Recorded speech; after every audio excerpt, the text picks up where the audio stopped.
You wake up on a lazy Sunday morning craving something simple, perhaps eggs and toast. But before you can crack the first egg, a voice in your head whispers, "Is this it? Just eggs? What are you, a peasant?" Suddenly, you're spiraling.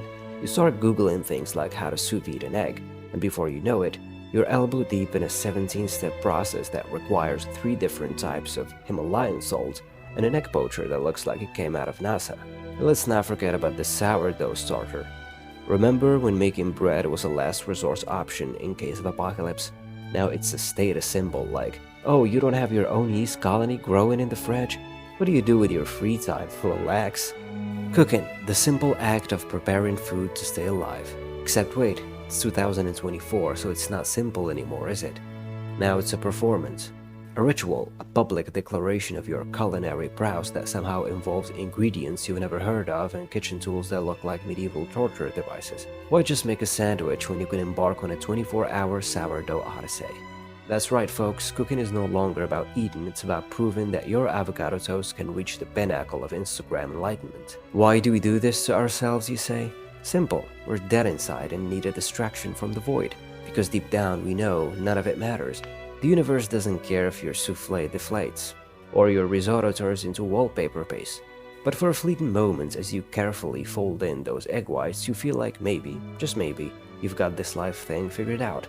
Yeah, you don't, none of us do, but it's easier to obsess over perfecting crème brûlée than it is to sit with the fact that our existence is just an absurd series of pointless tasks. Psychologically speaking, this obsession with overcomplicating simple things can be traced back to perfectionism. Dr. Brené Brown talks about how perfectionism is the ultimate fear of judgment. It's not about doing things perfectly, it's about avoiding criticism. So when we're baking that soufflé, it's not just about getting it to rise, it's about making sure our social media followers see us as worthy human beings. Cooking has shifted from nourishment to a validation-seeking endeavor. Social media adds to this pressure by making every meal feel like it needs to be a Michelin-starred masterpiece. This leads to anxiety, burnout, and the kind of absurdity where a sandwich needs a side of microgreens you can only find in a mountaintop garden. Beyond perfectionism or searching for meaning, there's a deeper, more primal force at play: social comparison. Psychologist Leon Festinger famously said we evaluate ourselves based on others. Welcome to the kitchen, the new battlefield for social status. It's not enough to make a meal, it has to be a meal better than everyone else's. We're constantly bombarded with pictures of flawless, chef-level dishes that somehow were made in someone's perfect home, by someone with suspiciously clean counterpots and apparently infinite free time.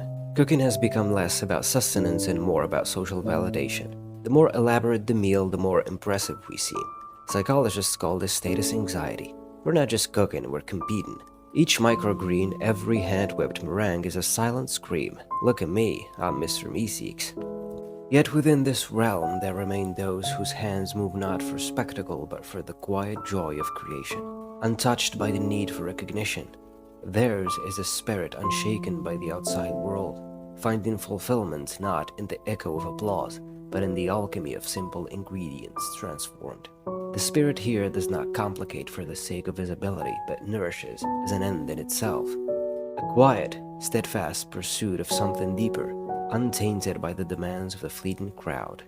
But for those lost in the labyrinth of external validation, the act of creation bends beneath the weight of expectation. What once was an intimate offering becomes a grand display, an attempt to fill an ever-widening void with ever more elaborate gestures. And so the spirit is caught in the cycle, endlessly complicating, ever striving for perfection that drifts further away with each turn.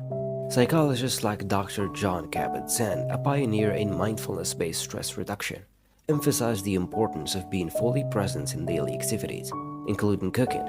Mindfulness allows us to engage our senses, whether it's the texture of ingredients or the aroma of a dish being prepared. By focusing on the process itself rather than the outcome, cooking becomes a meditative act that fosters calm and presence. This approach shifts attention away from the external validation and redirects it toward enjoying the simple, grounded experience of creation. Dr. Kristen Neff, known for her work in self-compassion research, advocates for treating oneself with kindness, especially when things don't go as planned. In the context of cooking, this means embracing mistakes as part of the learning process rather than a reflection of one's worth. By practicing self-compassion, you can release the pressure of perfectionism and the fear of judgment. making the experience of cooking more enjoyable and less stressful. Cooking, when done for personal fulfillment rather than social validation, can be an immensely satisfying activity. By reconnecting with the intrinsic pleasure of creating something nourishing and enjoyable, you can reclaim the joy of cooking without the added pressure to impress others or achieve perfection. In the end, the point isn't to impress the internet with your culinary genius. It's to enjoy it